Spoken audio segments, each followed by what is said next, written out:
Youthful comedy ఎలిమెంట్స్తో నలుగురు అమ్మాయిల ప్రయాణాన్ని చూపిస్తూ తెరకెక్కిన చిత్రం బ్యాడ్ గర్ల్స్.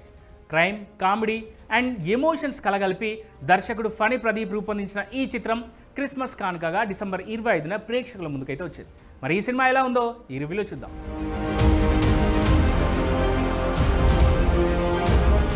సినిమా కథలోకి వెళ్తే రోజిరెడ్డి, మల్లీశ్వరి, మెర్సీ, వెంకటలక్ష్మి హైదరాబాద్లోని ఓ హాస్టల్లో ఉండే మంచి ఫ్రెండ్స్. తమలో ఇద్దరికి పెళ్లి నిశ్చయం కావడంతో పెళ్లికి ముందే స్పిన్స్టర్ వెకేషన్ కోసం మలేషియా వెళ్లాలని ప్లాన్ చేసుకుంటారు. సరదాగా సాగిపోతున్న వీళ్ళ ట్రిప్ అక్కడ ఒక బాంబ్ బ్లాస్ట్, కుట్ర, మహిళల అక్రమ రవాణా చేసే ముఠా కారణంగా మలుపు తిరుగుతోంది. ఈ క్రైమ్ వలయంలో చిక్కుకున్న ఆ నలుగురు అమ్మాయిలు ఆ ప్రమాదాల నుంచి ఎలా బయటపడ్డారు, ఆ సమస్యను ఎలా ఎదుర్కొన్నారు అనేదే అసలు కథ.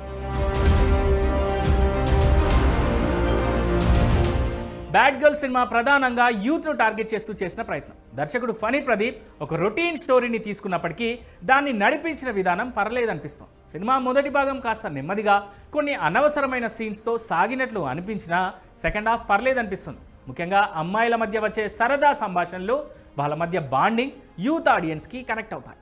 కామెడీ, థ్రిల్లర్ అంశాలను మిక్స్ చేయడం పాత ఫార్ములానే అయినా సెకండ్ హాఫ్లో స్క్రీన్ ప్లే వేగం పుంజుకోవడంతో సినిమా ఆసక్తికరంగా మారుతుంది. క్లైమాక్స్లో వచ్చే ఎమోషనల్ సన్నివేశాలు, ట్విస్ట్ సినిమాకి ఓకే అనిపించాయి. అయితే కథలో కొత్తదనం లేకపోవడం, ఫస్ట్ హాఫ్లో వచ్చే ల్యాగ్ సినిమాకి ప్రధాన మైనస్.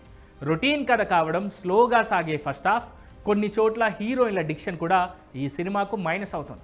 అయితే నలుగురు హీరోయిన్ల నటన, కెమిస్ట్రీ బాగా కుదిరింది. కామెడీ సన్నివేశాలు, ఎమోషనల్ క్లైమాక్స్ పర్లేదనిపిస్తాయి. అలాగే రేణు దేశాయ్ సినిమాలో ఉండడం ప్లస్ అవుతుంది.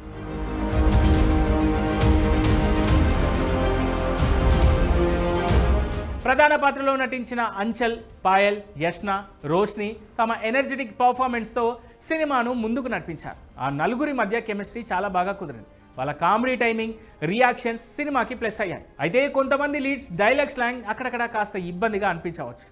మోయిన్, రోహిన్ సూర్య తమ కామెడీతో నవ్వించగా, రేణుదేశాయ్, రాజా రవీంద్ర, తాగుబోతు రమేష్ తమ పాత్రల పరిధి మేరకు నటించారు.